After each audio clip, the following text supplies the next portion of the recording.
Are we ready? I just turned 35. I'm in a very reflective mood. I'm looking back over my life and I just feel like taking stock. I was hoping I could get to 35 lessons at 35. No, I'm just gonna do 10. Well, I'm gonna do 12. One, life is not fair.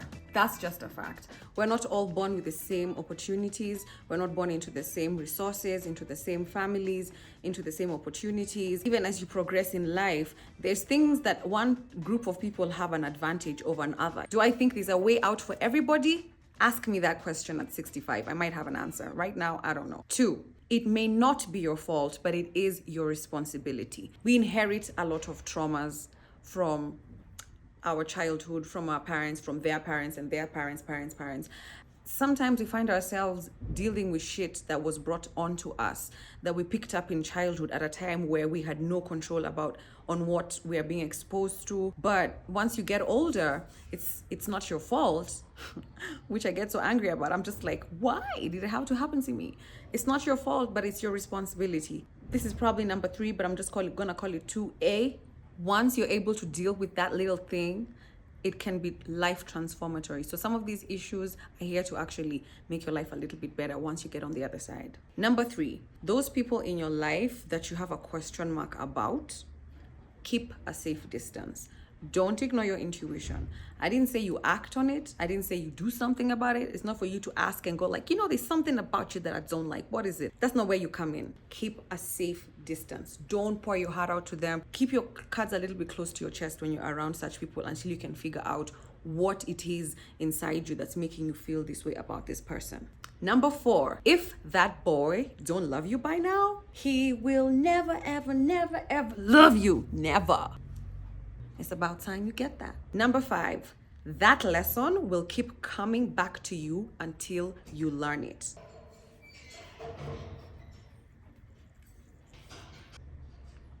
As I was saying, life is always throwing hints at you, and I had to learn how to identify when this is happening in my life. Your intuition is like a muscle. The more you use it, the more it'll become familiar to you. Gosh, so much noise. Number 5 was that lesson will keep coming back to you until you learn it, so learn it. Number 6, the older you get, the smaller your circle.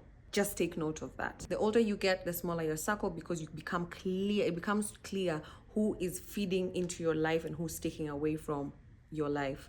And that's just the truth, homie. Number 7, no matter where you go, there you are.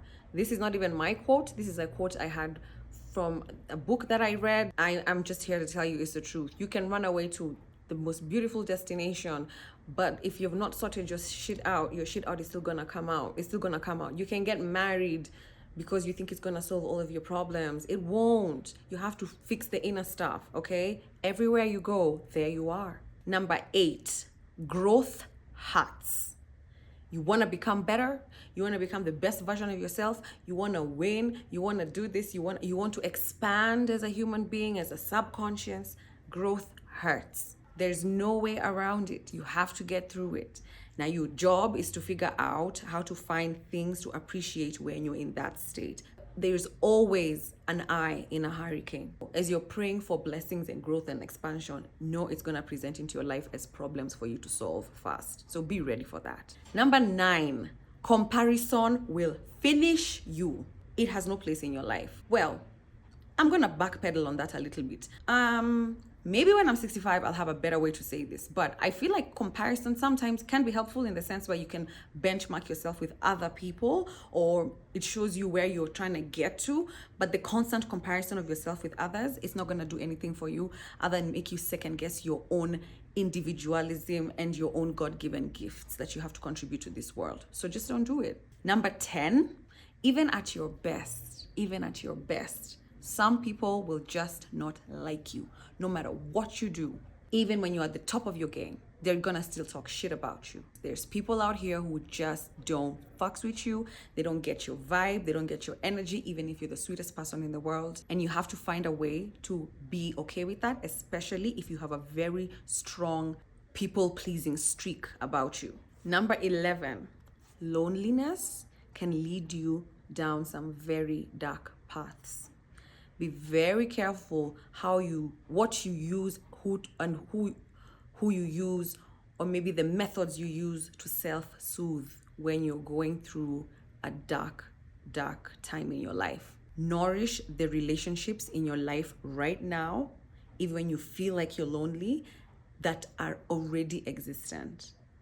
Everything's right under your nose if you just look the right way. Number 12, your greatest despair will be the source of your greatest victory if you let it. I have a bonus number 13, and this just came to me as I was recording this. A time will reach in your life when you are no longer the youngest in the room. Take it from me. Okay? Because when I was younger, everyone was like, oh my gosh, you're so mature. How old are you?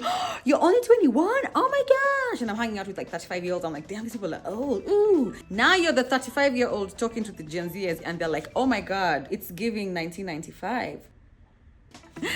Anyway, guys, peace out. That's me, Lessons at 35. I wish you love, life, happiness, health, and wealth in this beautiful life that we're living. Shout out to all my Pisces women. Peace.